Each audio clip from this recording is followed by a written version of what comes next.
जुलाई का महीना चल रहा है और चिलचिलाती गर्मी पड़ रही है। इस गर्मी से लोगों का बुरा हाल है। लोगों को ना घर में चैन मिल रहा है और ना ही बाहर। ऐसे में हर किसी के मन में यही सवाल उठ रहा है कि इस गर्मी में अपने बच्चों का कैसे ख्याल रखें। इन्हीं बातों को लेकर हमने बात की मुरादाबाद के डॉक्टर प्रशांत कुमार पांडे से, जिन्होंने बताया कि इस गर्मी में हम अपने बच्चों को क्या खिलाएं और कैसे कपड़े पहनाएं। साथ ही हम किन बातों का ध्यान रखें जिससे बच्चे स्वस्थ रहें। इसके अलावा उन्होंने यह भी बताया कि कोरोना की संभावित थर्ड वेव से बच्चों को बचाने के लिए क्या सावधानियां बरती जानी चाहिए।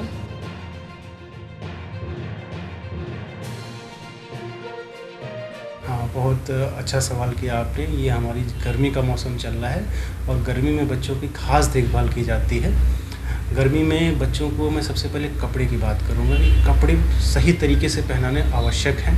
अगर कपड़े बहुत टाइट हैं तो उससे दिक्कत हो सकती है। दूसरा, जो कपड़े हों वो कोशिश करें कि प्योर कॉटन के कपड़े हों। हो सकता है दूसरी चीज़ों के कपड़े काफ़ी आकर्षित करने वाले हों, काफ़ी अट्रैक्टिव हों, बट जो प्योर कॉटन के कपड़े रहेंगे उसमें बच्चे को काफ़ी आराम रहेगा। टाइट कपड़े ना हो, प्योर कॉटन के हों, बहुत डार्क कलर्स के ना हो, लाइट कलर के कपड़े होने चाहिए।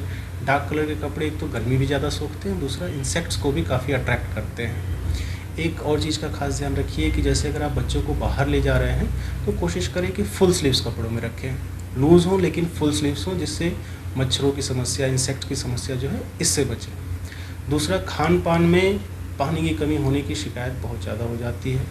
इसके लिए पीने वाली चीज़ों का, तरल पदार्थों का सेवन ज़्यादा से ज़्यादा करें। जैसे शिकंजी हो गई, नारियल पानी हो गया, ORS हो गया।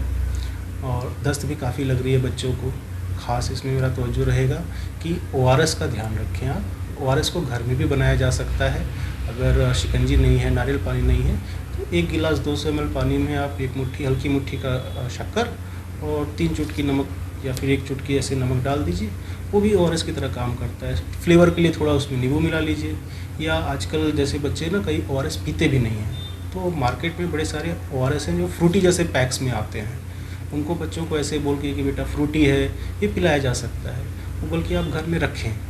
तो तरल पदार्थ, फ्रूट्स और ख़ासकर ये जो कपड़े हैं इनका खास ध्यान रखें बच्चों के लिए। सर, जैसे कि हमने देखा कोरोना की पहली लहर, दूसरी लहर, अब थर्ड वेव की बात चल रही है और लगातार ये बात सामने आ रही है कि इससे बच्चे ज़्यादा प्रभावित हो सकते हैं, संक्रमित हो सकते हैं। तो क्या बच्चों के लिए ये डेंजर माना जाए? किस तरीके से देखते हैं? देखिए, ये जो इन्फ्रेंस निकाला गया है ना कि थर्ड वेव में केवल बच्चे इफेक्ट होंगे, इसका बहुत बड़ा रीज़न ये है कि जैसे फर्स्ट वेव में हमने देखा गंभीर लक्षण हमें बुजुर्गों में ज़्यादा दिखाई दिए।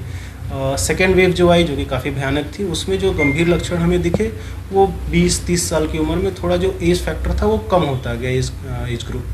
तो इस बेसिस पे ये इन्फ्रेंस निकालना कि अब जो थर्ड वेव आएगी उसमें केवल बच्चे होंगे, इसका कोई साइंटिफिक बेसिस नहीं है। बच्चे फर्स्ट वेव में भी इन्फेक्ट हुए थे बट गंभीर लक्षण उनमें नहीं आए थे।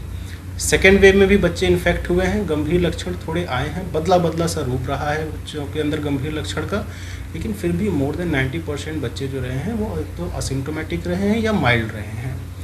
अभी तक हमारे पास ऐसा कोई साइंटिफिक बेसिस नहीं है on which we can say कि थर्ड वेव में केवल बच्चे ही अफेक्ट होंगे। बच्चों में गंभीर लक्षण न दिखने के कई सारे कारण भी हैं। इम्यूनिटी भी जो बच्चों की होती है वो बड़ों की अपेक्षा थोड़ी डिफरेंट सी होती है। बच्चे मिनी एडल्ट्स नहीं होते हैं, तो बहुत सारे फैक्टर्स हैं। हाँ, हम ये भी मान के नहीं चल सकते हैं कि ऐसा नहीं होगा, क्योंकि कोरोना अपना रूप बदल सकता है जैसा उसने सेकेंड वेव में दिखाया है। इसके लिए हमें तैयारी पूरी रखनी है, गवर्नमेंट को तैयारी पूरी रखनी है, हम प्राइवेट प्रैक्टिशनर्स को तैयारी पूरी रखनी है। खास ध्यान रखना है कि कहीं ऑक्सीजन की कमी ना हो, बेड्स की कमी ना हो। कुछ खास दवाइयाँ जो कि हमने सेकेंड वेव में देखा है जो बच्चों की गंभीर बीमारियों में काम आई हैं, जैसे स्टेरॉइड्स हो गए, IVIG हो गए, इनकी शॉर्टेज नहीं होनी चाहिए। इन सारी चीज़ों पे हमें अभी से फोकस रखना है। बाकी जैसा आएगा हम सब लोग लड़ने के लिए तैयार हैं उससे।